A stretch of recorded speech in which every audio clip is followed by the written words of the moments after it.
মেজে বউকে বল যে বাড়িতে ওরা ঠান্ডা মেশিন বসিয়েছে ওই লরি করে সমস্ত মালপত্র নিয়ে আর ওই ভেড়াটাকে নিয়ে যেন এখনই এ বাড়ি ছেড়ে চলে যায়। তুমি তো আমার ঘরের লক্ষ্মী, তুমি থাকতে আমি মাটির লক্ষ্মী ঠাকুর বই নিয়ে যাবো কেন? ছোট বউ হচ্ছে লক্ষ্মী আর বড় বউ হচ্ছে সরস্বতী।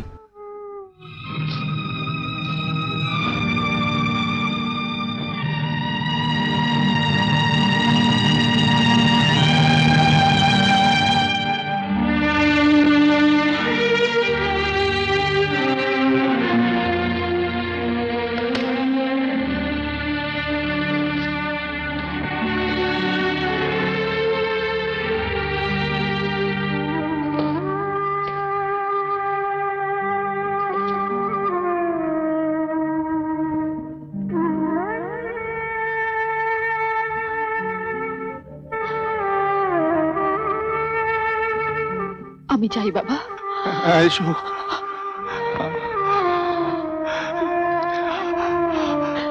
ভগবান, জীবনে আর কিছু চাইব না, এক মুহূর্তের জন্য তুমি আমায় একটু দৃষ্টি দাও। আমি হতভাগের মুখ একবার দেখি।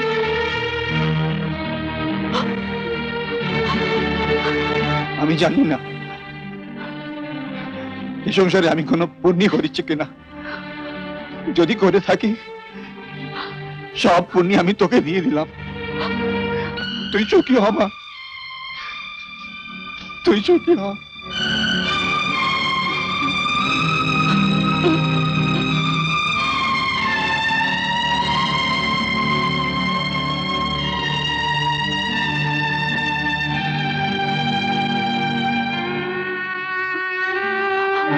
না, তুমি আমাকে ছোঁবে না।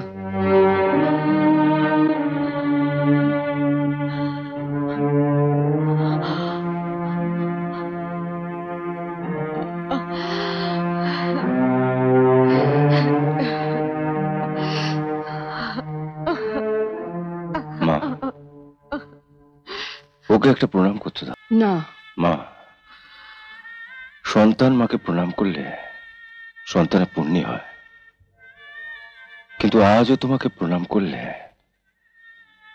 ওর কতটা পুণ্য হবে জানি না, তবে ওর স্পর্শে তোমার আয়ু কিছুটা বাড়বে। ওর স্পর্শে আমার আয়ু বাড়বে?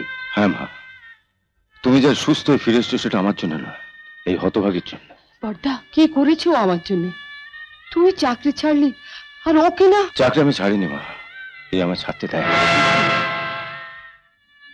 আমি যখন অফিসারকে রেজিগনেশন লেটারটা জমা দিয়ে টাকা নেবার জন্য অপেক্ষা করছিলাম তখন। স্যার, একজন মহিলা আপনাকে ডাকছেন, বলছেন খুব দরকার। মহিলা? কি ব্যাপার? তুমি এখানে? আপনি চাকরি ছাড়বেন না দাদা? ছাড়বো না?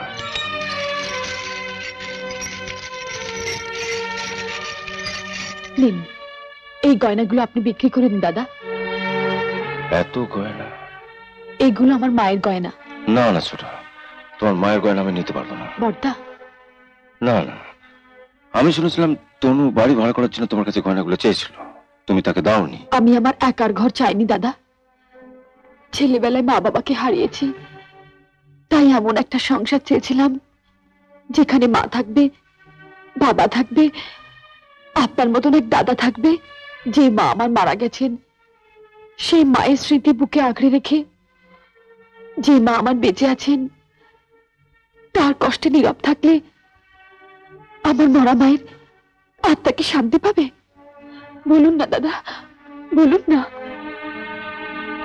ছোট দাদা, আমাকে আপনি ফিরিয়ে দেবেন না দাদা, দয়া করে এগুলো নিন। না না, এ আমি নিতে পারি না। না দাদা, আসুন না দাদা, আমরা মা হারা ভাই বোনে ওদের মাকে ওদের কাছে ফিরিয়ে দিই। বেশ, আমি নিচ্ছি,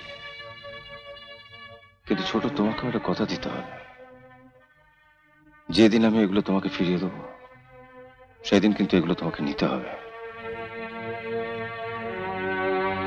আমি আমার মাকে কারো কাছে ঋণী রাখতে চাই না। মা আমাকে সহ্য করতে পারেন না। মা যদি জানতে পারেন আমার গয়না দিয়ে মার চিকিৎসা হচ্ছে মা চিকিৎসা করাতে রাজি হবেন না। আপনি আমাকে কথা দিন, এই গয়নাগুলোর কথাটা আপনি বলবেন না। আমি ওকে কথা দিয়েছিলাম কথাটা গোপন রাখবো বলে মা, কিন্তু পারলাম না। কোনো অপরাধ না করে সবাইকে বুক ভরা ভালোবাসা দিয়ে হতভাগী আমার কাঁদতে কাঁদতে বাড়ি থেকে বেরিয়ে যাবে, আর আমি কিছু না করে। না না ছোট, ছোট, তুই তুই আমার ক্ষমা করিস ছোট, তোর কথাটা রাখতে পারলাম না।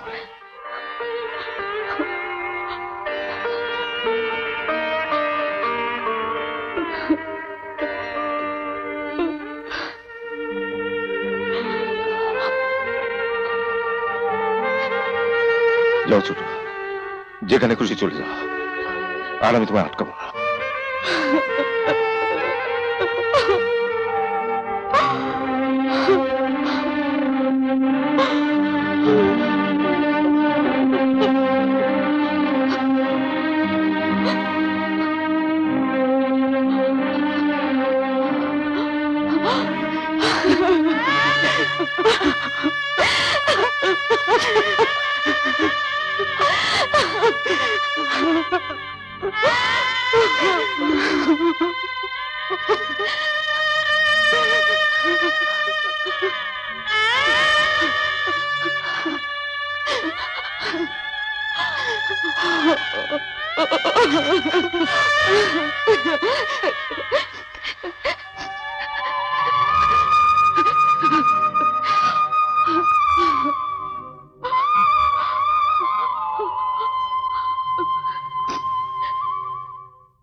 চলো। আমার ঘরের ঠাকুরের আসন থেকে লক্ষ্মী ঠাকুরটা নিয়েছো তো? না, আমি জানতাম তুমি ভুলে যাবে। আমি ভুলিনি দীপা, ইচ্ছে করে আনিনি। কেন? তুমি তো আমার ঘরের লক্ষ্মী, তুমি থাকতে আমি মাটির লক্ষ্মী ঠাকুর বই নিয়ে যাব কেন? এসো। দাঁড়া,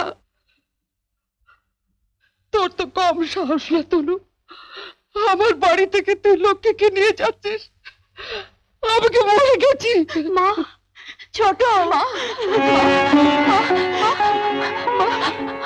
আপনি কেন এত চেঁচাচ্ছেন? আপনার না চেঁচানো বারণ? চেঁচাবো, হাজার বার চেঁচাবো। চেঁচাতে চেঁচাতে যখন আমার গাল দুটো ব্যথা হয়ে যাবে, তখন তুই আমার গাল দুটো টিপে দিবি না মা? বল না, টিপে দিবি না মা? বল না মা।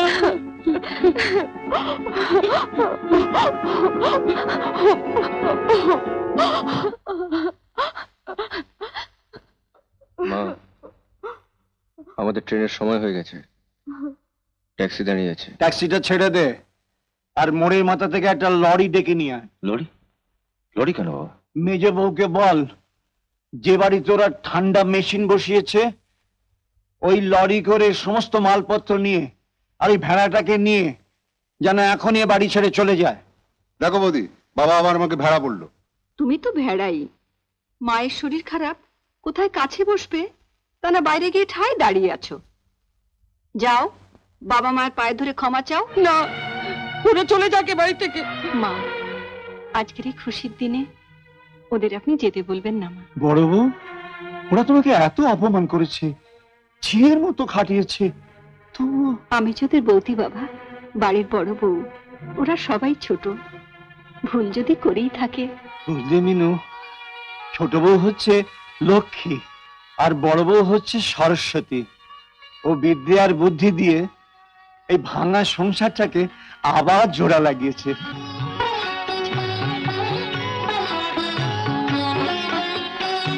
এ কি আমার পায়ে যেন মানুষের হাত পড়লো?